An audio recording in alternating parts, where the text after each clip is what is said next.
大家好，今天是2023年1月20号，比特币15000美金抄底的多单还是选择再爆啊？那今天视频来跟大家聊一下，前天为什么希望朋友们压回来，你再去找20300美金，看有没有做多的点位。现在昨天一根上涨，已经手上有利润的一些朋友也是在问，短线应该如何来应对，或者是等下再来跟大家聊一下这个喇叭的形态。昨天是有跟大家讲到。我估计可能就类似20年当时的一个喇叭形态，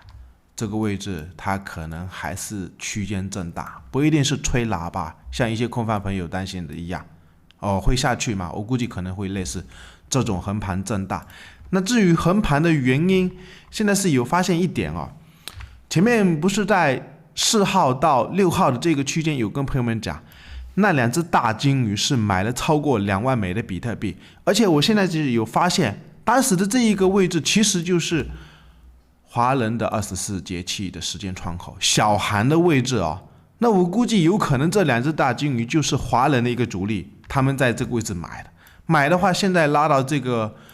高位，春节马上接近，年关，手上有红包的情况下，那这2天也是24节气的大寒，那它会不会再进过吗？但是我估计有可能还是以震荡为主。至于要怎么来观察的，有哪一些知识点，包括比特币4个小时或者是1个小时，你要再怎么操作，等下来跟大家讲一下里面的一些知识点，包括狗狗币跟以太坊。付款之前可以点我们的 YouTube， 也可以我们邀请链接注册，币安 OK 返用20%。我们先来看一下这个比特币我想跟大家讲一个知识点，也就是比特币它的这一个 KD 指标。前面不是有跟大家讲过吗？只要它在这一个 KD 指标没有破80之前，你不要去管它时差或者是没有时差，时差也是买点因为它既然连80都不肯破，那说明这一个强势震荡的位置是非常强势的一个结构。因为事隔半年，前面在 Discuss 社群上面也是跟大家讲的有一段时间，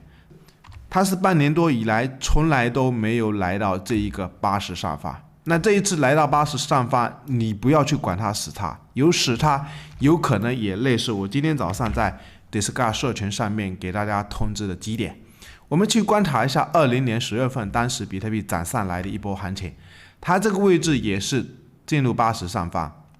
前面也是很长一段时间都没有进入过80上方，然后来到80上方以后，我们可以观察一下它是不是指标时差，指标时差，指标时差，指标时差，指标时差，在80上方一直没有破80这个位置是有一次破80，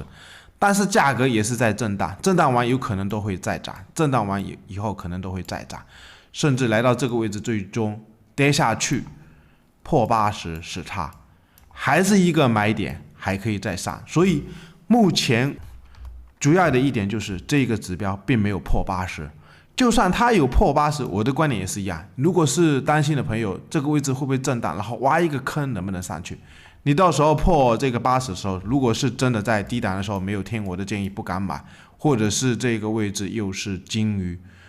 看24节气再买的位置我今天再来跟大家回顾一下，就目前的2只大金鱼，一个是62名的这一个买了13800多枚，那还有一个是67名的这一个是买了11000多枚，然后我们可以去点击进去去观察它转入的一个时间因为前面是有跟大家讲过，直接点进去你可以观察一下这一个62名的，它第一次转入的时间是在1月4号，所以有可能这2只大金鱼，我估计他们也是在看24节气当时也是小寒的位置。然后我们看一下另外一个是在67名的，它是在1月7号，所以这个时间我们去观察一下这个24节气，我估计有可能这2只金鱼也是华人的一个主力，他们在这个位置买进去以后，后面就有一波大涨。现在是在小寒的一个时间窗口，那有没有可能大涨？朋友也是在问能不能再买，我的观点是你还是一样，目前你尽量找压回，不一定会大涨。现在要操作的一个手法，今天来跟大家聊一下，我们要怎么来操作。昨天跟前天开始跟大家讲，有可能4个小时它现在没有趋势了。如果我们看它4个小时的布林线通道，很明显的观察一下，它其实这个中轨现在是没有趋势，没有趋势，但是日线是有趋势。日线是有趋势的结构下，我的观点是这样子它既然这个位置会震荡，现在的操作时间级别你只能用4个小时看有没有破下轨的位置。前面不是有跟大家提到一个观点，就前天的一个视频，我是有跟大家聊到，我估计可能以太坊跟比特币，它这一次会破中轨去测下轨。所以我的观点是，日线既然还是在上升趋势的情况下，那我们观察4个小时，它什么时候有破下轨的位置，或者是我交代的支撑位$20,300，你就尽量观察这种位置。它只要还是在区间横盘的结构下，你找下轨的位置，或者是矩形的下沿位置去买，然后接近中轨的位置，你要平也可以啊，或者是留一半的仓位，观察一下上轨的位置有没有平仓的点位。当然，短线我的观点就是这样子，或者是要做成波段，在$20,300做多的朋友，我的观点是你保守性防守，中线可以设在自己的一个成本附近，就是$20,300或者是$20,400附近，可以设成一个保守性的防守。因为我估计目前的位置可能就类似一个区间震荡，它需要整理一段时间。有一点是上方的22000附近是一个很重要的一个压力位，就是这个位置是有一个压力。那现在这个位置其实压力不重要，但是这个位置有压力，除了这个位置以外，还有哪几个位置我们可以观察一下？就是前面的这一个区间震荡的一个低沿。它这个位置破位的时候，这边也是有很强的一片压力区，跟以太坊一样，所以我估计这个位置可能会被整理的一段时间，就类似20年吹喇叭以后，我们可以观察一下为什么这个位置横了这么长的一段时间。它虽然高点有挑战过这几个高点的位置，主要就是这几个成本区一直是在前面的几个位置也是有一片的压力区，所以横了一段时间，后面再突破。那另外狗狗币跟以太坊，我们先看一下这个以太坊。以太坊也是朋友说1500，它是又搞到了。那昨天一根上涨，如果短线有利润的情况下，我的观点是可能跟比特币一样，也是这个位置需要区间来震荡。至于波段如果要爆出来的话，我的观点是保守性防守，你就以买入的成本上浮一点点来设一个保守性防守。那后面可能真的拉出去的话，这样子的话就相对好一点。但是万一它下去呢？下去你成本平掉，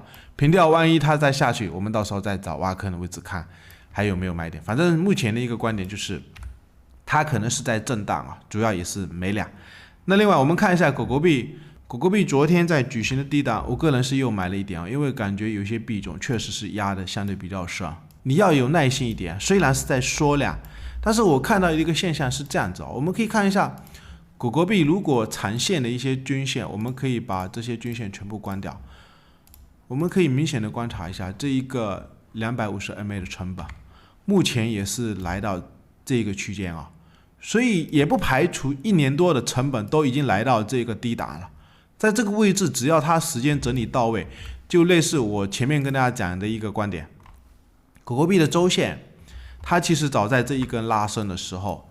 就类似这一根的拉升。后面是下去横了有17根，现在也是横了接近11根到12根，它其实也类似一个三角的一个形态哦。我估计可能这个位置时间整理到位，后续看会不会有一个突破。最后还是一样，可以对我们的 YouTube